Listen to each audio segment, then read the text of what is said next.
Welcome back to A Moment in History. I'm Seth Udinsky. Tonight, let's return to the age of kings and emperors in Europe and explore a man who was made famous both for the Shakespearian play named after him and for his villainous legacy. He has been accused as a usurper of the throne of England while also hailed as a venerable and chivalrous king. He reigned in England from 1483 to 1485, and he has often been called the last medieval king of England.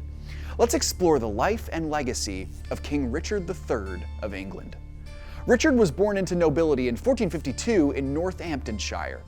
He was raised in the proper medieval culture of the nobility, where values such as chivalry, bravery, and piety were praised.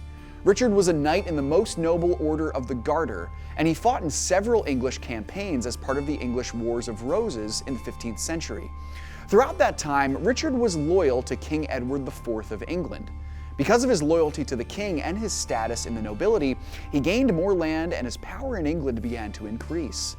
But in the spring of 1483, King Edward IV died somewhat suddenly. History tells us that he died from a sudden illness, but some speculate that foul play may have occurred.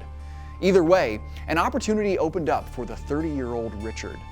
When Edward died, his 12-year-old son, Edward V, ascended to the throne as a child monarch. Now remember, in the violent world of medieval Europe, children seldom stood a chance to keep the throne without a powerful protector aiding them.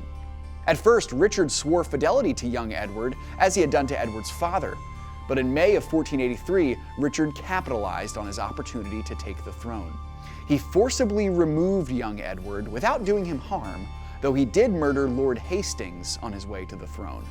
Finally, in June of 1483, Richard III staked his claim to the throne and was crowned King of England on July 6th. As history tells us, Richard's reign did not last long. He was killed 2 years later by Henry VII Tudor, making way for the early modern Tudor dynasty of England, which would include the infamous Henry VIII and Queen Elizabeth I. Richard was killed in battle, and for over 500 years, his remains were unknown until English historians rediscovered them in a parking lot in Leicester in 2012. Thanks so much for joining me once again for A Moment in History.